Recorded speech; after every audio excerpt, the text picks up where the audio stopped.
saluti. Sì. Prima di farli però io vi faccio sempre 2 o 3 domandine. Vi posso fare queste domandine, maestro?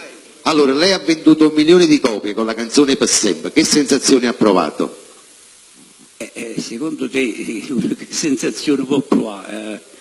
Scusami, è una cosa bella, no? Bellissima. Una soddisfazione? Perché quando è uscita Per Sempre e hanno incominciato a suonarla tutte le macchine che passavano per mezzo a via, tutte le radio, allora sai, dico, ma è vero che non suona?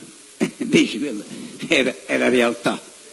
Per Sempre che poi, dopo Per Sempre, ha iniziato a fare successo anche un'altra canzone molto bella, che era T'ha già scordato, gli stessi autori, Ora buona di Rosa. Anche il retro di Per Sempre è andato bene, canzone per Maria. Senza gelosia. Senza gelosia era quella Poi lì. c'è stata canzone per Maria.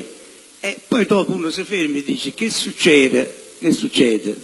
Che sai, quando poi tu fai un successo, poi là ti devi cominciare a preoccuparti. Che dici, mo se non guarda una canzone, che succede? E invece poi, grazie a Dio, una scelta è troppo grande, una scelta ristorante. Ci sono tanti bei brani, maestro, tanti. Sono un capoclasse, si lasciano tante belle canzoni. Se non avesse fatto quella che fa e non avesse incontrato la musica, cosa sarebbe stata la sua vita? Era un operaio. Un operaio? Un buon operaio pure, che metteva i pavimenti. Ecco. Quindi era un operaio, sì, un operaio specializzato. Perché la canzone napoletana ha successo, ha avuto successo e crede che avrà sempre successo nel mondo? C'è un perché secondo lei, maestro? Sì, perché secondo me la canzone nel mondo è quella napoletana. Io quando vado in America, ormai sono alcuni anni che non vado più, quando ci sono stato dagli anni 80 fino a 4-5 anni fa, e allora quando vado là, allora ci stanno ancora la gente genuina, no? Belli che vogliono sentire la canzone classica napoletana.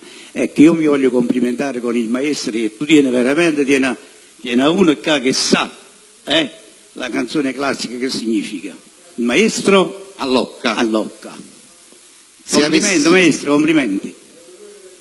Se avesse avuto l'occasione di incontrare Caruso, che cosa gli avesse chiesto di cantare insieme? No, che mi avesse battuto. Va bene, che c'entra? Caruso era Caruso. Noi stiamo parlando della la canzone napoletana. Però lei rimarrà nella storia, maestro. Ma io non lo so questo, io questo non lo so e non lo dico perché guarda, io dico una cosa, alle volte no, si mettono in televisione e raccontano tantissime bugie, gli artisti. E allora sente che io sono uno che ne sa ci raccontare le falsariche, le sciocchezze ne sa ci raccontare. Allora dico la verità, e allora per dire la verità il discorso si racchiude in poche parole. Allora se tu incominciare a dire le bugie, che succede? Tu racconti, però sono tutto fa. Quindi raccontano tutte sciocchezze. Hai capito? Chi decide il successo di un brano? Il cantante, il pubblico o i discografici? Il successo? Un successo, diciamo, chi lo decide? Un successo di un brano? Il cantante, il pubblico o i discografici? Diciamo per fare uscire questo... No, che c'entra? Il discografico ti deve fare solo la pubblicità. Ecco, allora poi ecco la domanda. È il pubblico che stabilisce poi. Che stabilisce. Progetti futuri di Mauro Caputo? No, guarda, tengo ancora questo disco che non è uscito ancora. Quando uscirà? Perché tutti quanti lo vogliono sapere. Io mi auguro che, io l'ho detto l'altra volta, per me, dico, la discografia a Napoli non c'è più, è finita. Si possono pure offendere, però è finita. Non ci sta più la discografia. Poco perché effettivamente i dischi non si vendono più come una volta, però se i dischi non si vendono e voi non fate niente, si va a farne sempre sotto. Sempre sotto.